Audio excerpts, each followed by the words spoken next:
আচ্ছা বলো তো আমার এই ব্রাইডকে তোমাদের কেমন লাগছে?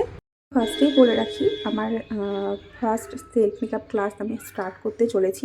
অনেক দিন থেকেই অনেকে আমায় বলছিলে, তো কিছু পার্সোনাল লাইফের কিছু কারণের জন্য আমি সেটা স্টার্ট করতে পারছিলাম না। তো এখন যেহেতু আমি স্টার্ট করছি, তো তোমরা স্ক্রিনে দেওয়া এই নাম্বারে অবশ্যই আমার সাথে যোগাযোগ করতে পারো।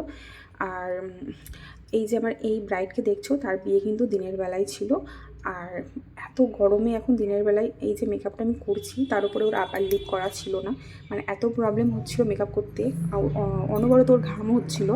তার মধ্যে আমি মেকআপটা করেছি। আর সামনে কোনো কুলার ছিল না, আলো ছিল না, জানালা দিয়ে যেটুকু আলো আসছিলো সেটুকুর মধ্যে আমি মেকআপটা করেছি। আর যেটুকু ফ্যানের হাওয়া পাওয়া যাচ্ছিলো, তো ফ্যানের হাওয়াও খুব গরম নামছিল, যার কারণে একটা স্ট্যান্ড ফ্যান সামনে এখানে দাঁড় করিয়ে আমি মেকআপটা কমপ্লিট করেছি।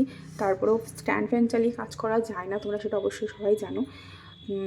আর এর মধ্যে আমি এত কষ্ট করে মেকআপটা করেছি, আমার মুখ দেখে তোমরা বুঝতেই পারছো কতটা পরিমাণে গরম ছিল, তার মধ্যে আমি মেকআপটা কমপ্লিট করেছি।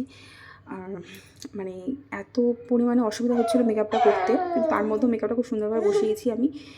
ওর অনবরত ঘাম তো হচ্ছিলোই। আর যেহেতু ওর বিয়েটা দিনের বেলায় ছিল, দুপুর বেলায়, তার জন্য আমি মেকআপটা খুব সাবধানে সুন্দরভাবে আমি করেছি, যাতে মেকআপটা অনেকক্ষণ লাস্টিং করে ওর। আর সেই জন্য খুব হালকাভাবে মেকআপটা করেছি, দেখতেই পাচ্ছ তোমরা। যতটা সাবধানে করা যায় আমি ততটা সাবধানে করেছি। আর তোমরা যারা যারা আমার সাথে কন্ট্যাক্ট করতে চাইছো, স্ক্রিন দেওয়া এই নাম্বারে কন্ট্যাক্ট করে নিতে পারো আমার ফার্স্ট সেলফ মেকআপ ক্লাসের জন্য। তো এতদিন তোমরা অনেক অপেক্ষা করেছো, তো এবার আর অপেক্ষা করতে হবে না। তো আমার ব্রাইডালের ফাইনাল লুকটা দেখো।